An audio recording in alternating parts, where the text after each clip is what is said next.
か今日はね、なんかお日様が出てて、で、雪がだいぶ溶けてきてるみたいです。まあけど、もちろん日が当たらないところはまだまだ雪が残ってる状態で、滑りやすい状態は続いてますね。で、コンポストその日あんなに雪がね、降り込むとは思ってなかったんで、コンポストの蓋閉めていかなかったんですよ。そしたらコンポストの上に雪が積もっちゃって、うん、ね、ちょっと帰ってきたらびっくりしたんですけど、そう、最近コンポストなんですけどね、やっぱりね、寒いせいかね、分解は遅いですね。うん。けど冬は乗り切れそうな感じはしてるんで、このまんま様子を見たいと思います。いずれね、なんかエネルギーというか天然ガスの問題で化学肥料が調達できないっていう関係で食糧難が来るっていうことも言われてますし、そろそろ家庭菜園とかも始めてもいい頃なんじゃないのかなって感じはしますね。そう、この間ね、そう、たまたまね、車でね、出かけてたんですよ。出かけてて、で、なんか、5時から6時ぐらいだったかな、そのぐらいの時間にかけて、なんか、すごい急激な積もり方しましたよね。ね。1時間足らずで10センチぐらい積もることって、僕もともと岐阜出身なんですけど、岐阜というか雪国でもそういうことってあんまないような気がするんで、よほどの寒波だったのかなということなんですかね。けど、ノーマルタイヤだったんですけど、そう、スタッドレスじゃないんですよ。ノーマルタイヤだったんですけど、なんとか家にはたどり着けましたね。さすがに京都の北の方に来ると雪質変わってくるんで、京都市のその町の方だったらいいけど、北の方に行くとやっぱりね、どの辺かな、北大路駅のあたりに来るとね、やっぱりね、寒さとか路面状態とか、結構変わるんで、うん、油断せずに気をつけて運転しなきゃいけないですね。僕はね、移動手段がそのスタッドレスの入ってないノーマルタイヤの車と、あと自転車と徒歩しかないので、そう、交通手段がバスぐらいしかないので、そうすると家にこもるしかないですよね。幸いにもというか、事前に雪がすごい降るってことは知ってたんで、食料は冷蔵庫の中に備蓄はありますし、ね、そう、非常食みたいなのもたくさんあるんで、僕は全然大丈夫です。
これどんぐりコーヒーです。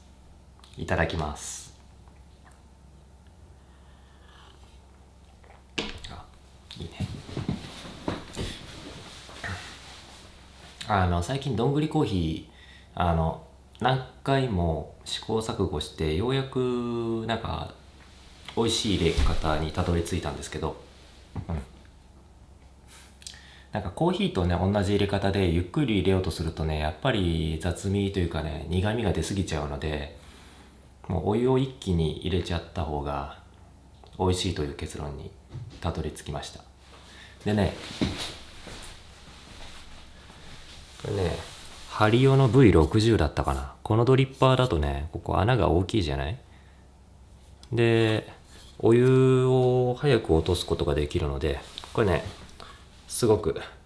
どんぐりコーヒー入れたい人にはこれひょっとしたらおすすめかもしれないです。まあね、皆さんもいろいろ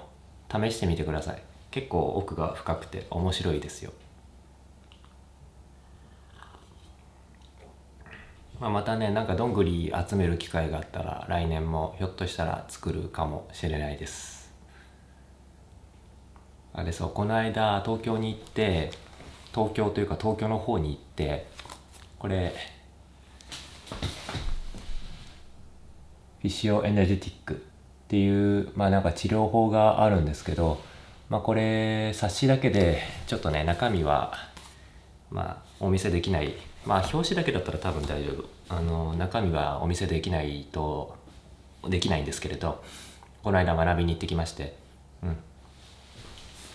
すごく良かったですよ、結論言うと。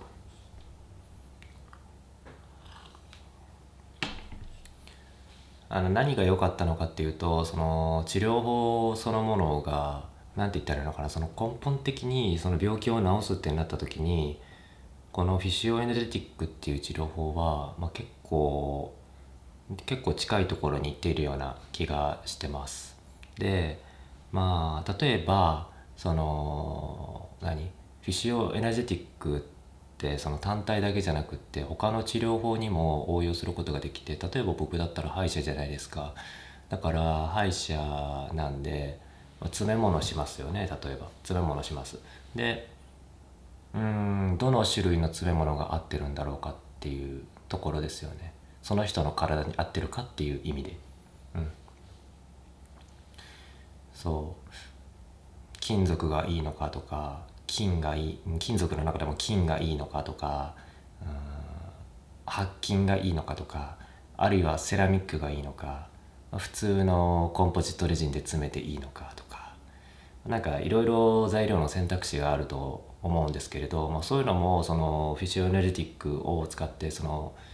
筋肉の反射の腕長テストで体に合ってるのかを調べることができるので、そんな感じでね、歯科医療以外にもいろいろね応用効くと思うんですよ。例えば鍼灸師とかだったらどこに針打てばどこから治療していったらいいのかとか、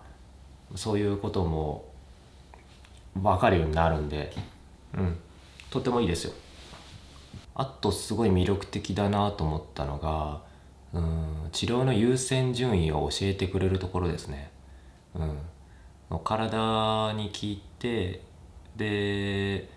本当にそれを先に治しても大丈夫なのか、なんて言ったらいいのかな、その玉ねぎの皮の外側からこう順番に内側の原因を攻めていくみたいなやり方ができるんですよね。もう一個は精度ですね。これもちょっと僕びっくりしてて、僕京都の方でもフィシオエネティックのフィシオエナジェティックの施術を受けてるんですけれど、施術というか治療を受けてるんですけれど、でこの間ここ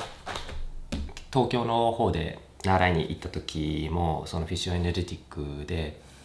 なんて言ったらいいのかな、仮のクライアントみたいな感じで、施術じゃねえよ、やってもらったんですけれど、で全く違う過程だったんですけれど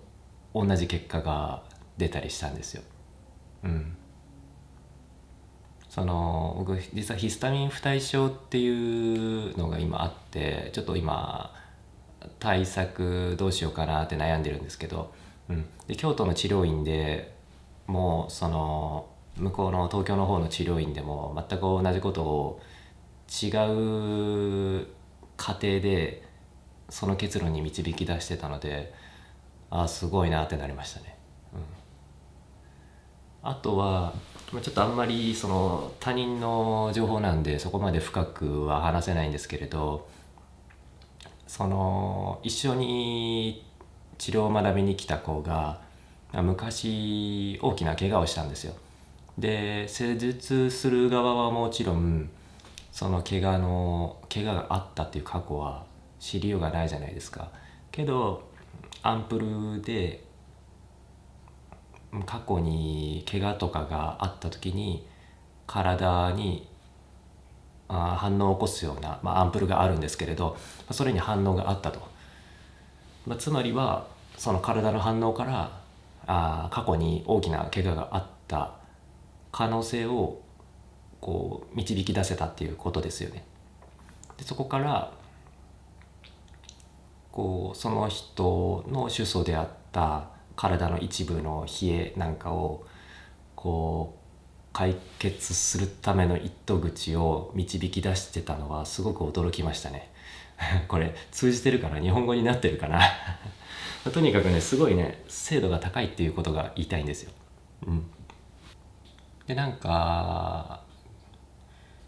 一般の方でもなんか気になる人は受けるっていうのはその受講することができるそうなので、気になる方はなんか定期的に基礎クラスはやってるみたいなので、Twitter とかあとフィシオエネジティックのホームページなんかを時々チェックしながら機会、タイミングが合えば学びに行ってもいいんじゃないのかなと思います。ぜひ学んでみてください。とても面白かったですよ。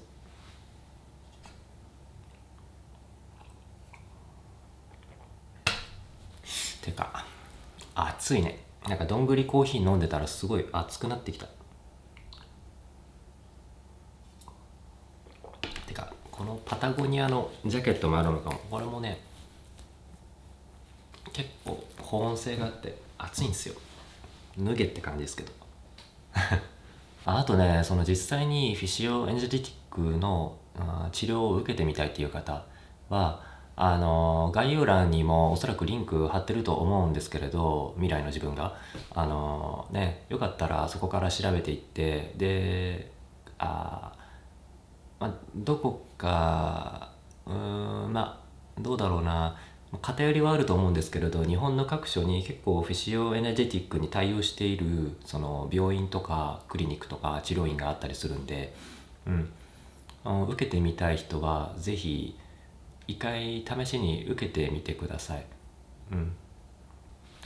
実際自分の体で受けてみて、でそれで体感的に自分の体がどういうふうに変化していて健康になっていくのかっていうのを実際感じてみないと、ひょっとしたら僕が話しても言葉だと通じないのかもしれない。ちょっと難しいですね。実際本当に受けてみることをお勧めします。私はですね、現代医療に興味をなくした歯科医師、歯医者です。で、普段は YouTube の、動画を通して、Vlog とかキャンプとかの動画を発信してます。で、この動画が気に入ってくださった方は高評価ボタン、チャンネル登録もよかったらよろしくお願いします。で今日の動画はこれでおしまいになります。バイバイ。